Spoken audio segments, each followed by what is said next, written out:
Celles et ceux qui nous rejoignent ici, jour de relance avec des projets porteurs d'avenir.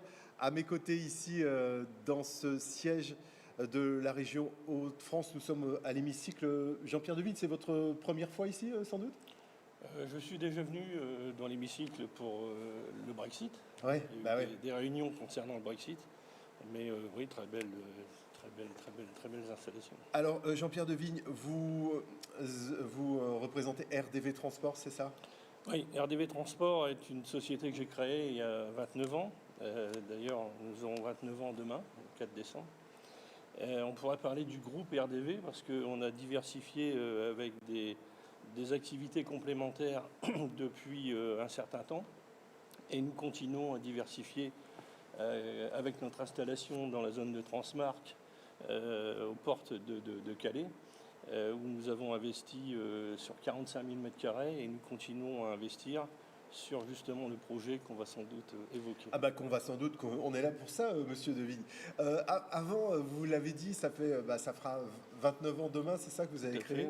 Fait, ouais. J'ai lu un chiffre complètement dingue, 22 millions de kilomètres. Ça, Ouais. c'est ce que vos camions parcourent? Oui, on a, je dirais, plus ou moins 200 moteurs et 320 semi-remorques. On fait toute France, Belgique, Pays-Bas, un peu d'Allemagne, d'Espagne et de la Grande-Bretagne. On fait en général, quand les années vont bien, c'est ce qui n'est pas le cas cette année, 25 000 passages sur la Grande-Bretagne, dans les deux sens.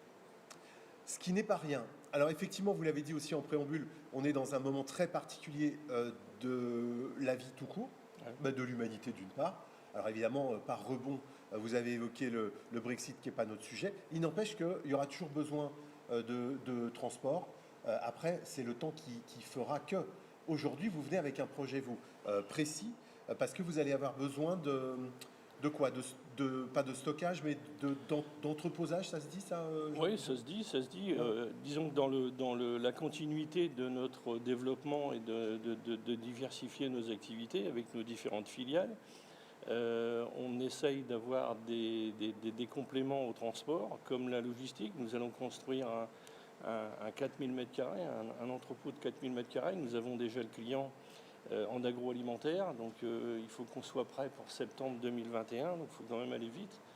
Les permis ont été déposés, les appels d'offres ont démarré, aucune décision n'a été prise, je le rappelle. Non, mais c'est pour ça que vous êtes là aussi, monsieur Devigne. Et outre cet entrepôt de 4000 m², nous avons acquis 20 000 m² supplémentaires pour agrandir notre parking sécurisé, parce que il y a besoin de parking sécurisé. On va dire que la France est sous-équipée en parking sécurisé et l'Europe encourage les entreprises à mettre en place des parkings sécurisés. Donc c'est ce que nous allons faire.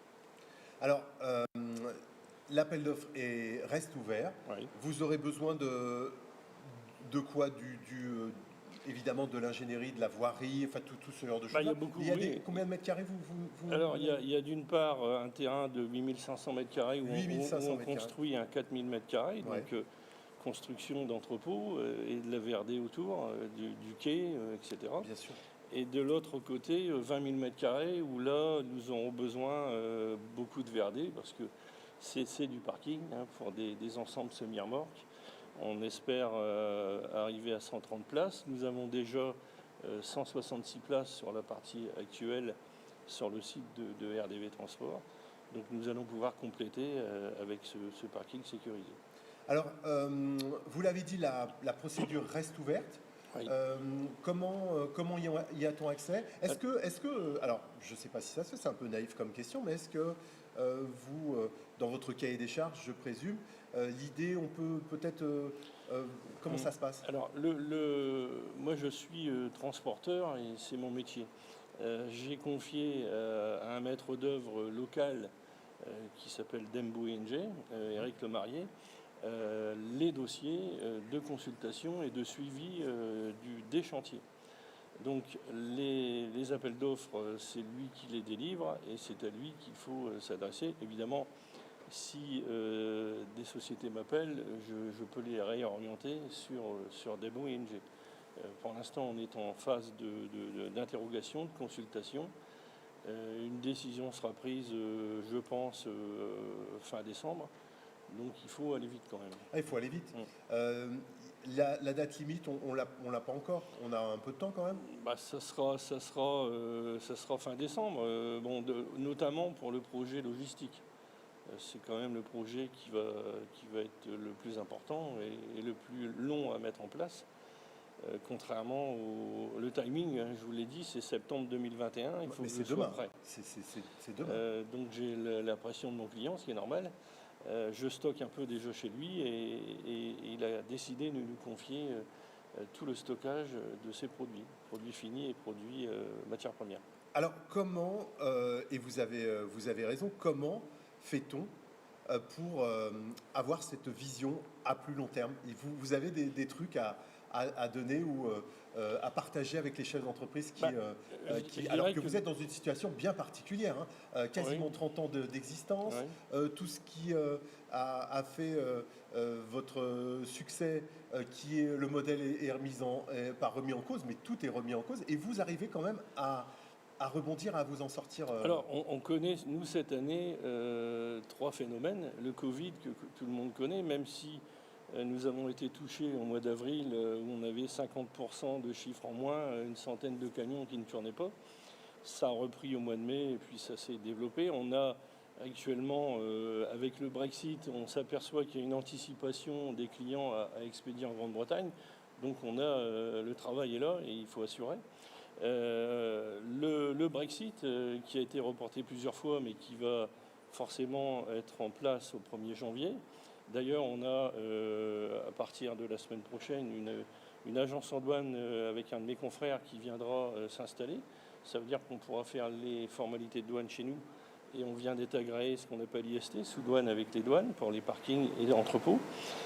Et puis on a également le paquet mobilité. On n'en parle pas trop avec le Covid, mais évidemment nous sommes concernés, ayant une société de transport, une filiale à l'étranger. Donc on a 3 phénomènes. Alors si on s'arrête à tout cela, on ne fait rien. Il y a des demandes, il y a des possibilités. Je dis qu'il faut rester positif, bien au contraire, et qu'il faut essayer d'avancer. Je vais avoir l'année prochaine 65 ans, mais le mot retraite pour moi n'est pas encore d'actualité. Et je pense qu'il y a des choses à faire, et notamment dans le Calaisis. Faut quand même reconnaître que l'agglomération, par sa présidente Natacha Bouchard, encourage les entreprises locales. La région également, elle est vice-présidente, il faut le dire. Donc il y a des choses à faire dans le Calaisis, et il faut développer, je dirais, le Calaisis. Je milite, si je peux faire une parenthèse, entre autres, pour remettre en place une ligne qui ferait de maritime, qui ferait Calais-Tilbury, qui, avec le Brexit, serait très utile pour éviter tout ce qui est le Kent, la M20 et les bouchons qu'on risque d'avoir. Voilà. Eh bien, écoutez, c'est un message, alors double message d'espoir. C'est un entrepreneur qui se bat pour sa boîte et ça va marcher. Voilà. Je pense. Bah oui. Je suis optimiste.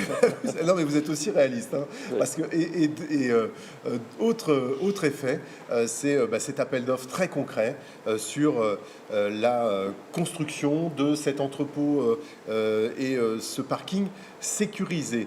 Jean-Pierre Devigne, un mot, pas de conclusion, mais de transformation avant de se quitter? Je dirais qu'il faut, je répète qu'il faut, il faut insister sur la positivité des choses. Le territoire du Calaisis se développe, la zone de Transmarc, et il n'y a plus aucun terrain disponible.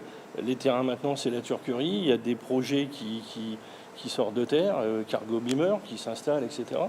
Il faut encourager justement le développement, et c'est ce qui crée de l'emploi. Alors je lancerai aussi, je recrute toujours des conducteurs routiers. On sait que c'est assez compliqué, mais on continue notre recrutement, on en a besoin. Message très concret, très positif d'un chef d'entreprise. 1, il y a des marchés à prendre. 2, j'embauche. Voilà, je crois que on n'a pas tout dit, mais en tout cas, tout est là. Et pour vous joindre, évidemment, il y a le site de votre société, puis il y a aussi surtout un outil de connexion génial qui est contacto-hdf.fr. qui est le point de contact de tous les porteurs de projets d'avenir et de celles et ceux qui veulent en profiter. Un grand merci, Jean-Pierre Devigne, d'avoir été ici au micro des rencontres entreprises et territoires et de ce jour de relance que vous illustrez.